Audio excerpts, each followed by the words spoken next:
আসসালামু আলাইকুম, welcome back to my channel. আর আজকে আমি তৈরি করে দেখাবো কাচকি মাছ ভুনা। আর এখানে আমি কাচকি মাছ নিয়েছি আর পেঁয়াজ কুচি নিয়েছি। তো চলুন দেখে নিই এই মাছটা আমি কীভাবে রান্না করে আপনাদেরকে দেখাবো।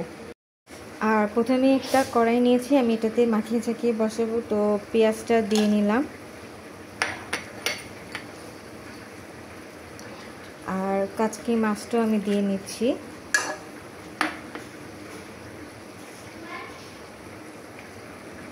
আর এখন দিয়ে দেব হচ্ছে আদা রসুনের পেস্ট, দিয়ে দিলাম স্বাদ মতো লবণ,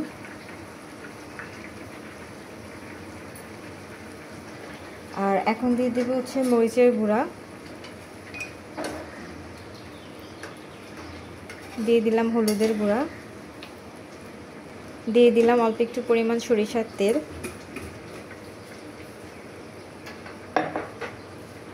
আর এই সবগুলো উপকরণ এখন আমি মাখিয়ে নিব।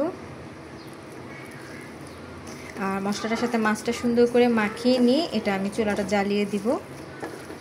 আর এটা মোটামুটি আমার মাখানো হয়ে গেছে। এখন পানি দিয়ে একটু হাত ধুয়ে এটার বাকি যে মশলাটা আছে হাতে সেটা আমি দিয়ে দিব।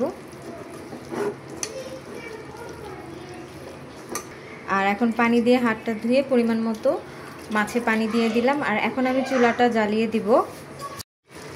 আর মোটামুটি মাছের আমার বলক চলে আসছে, আর এটা আরেকটু হয়ে যাবে, হতে বেশিক্ষণ লাগবে না। আর আমি একটা সার্ভিং বাটিতে তুলে আপনাদেরকে দেখাবো। আর আমি একটা বাটিতে তুলে নিয়েছি, তৈরি হয়ে গেল কাচকি মাছ ভুনা। সিম্পলভাবে তৈরি করেছি। আর ভিডিওটা ভালো লাগলে অবশ্যই লাইক শেয়ার কমেন্ট করে জানাবেন। ভালো থাকবেন, আল্লাহ হাফেজ।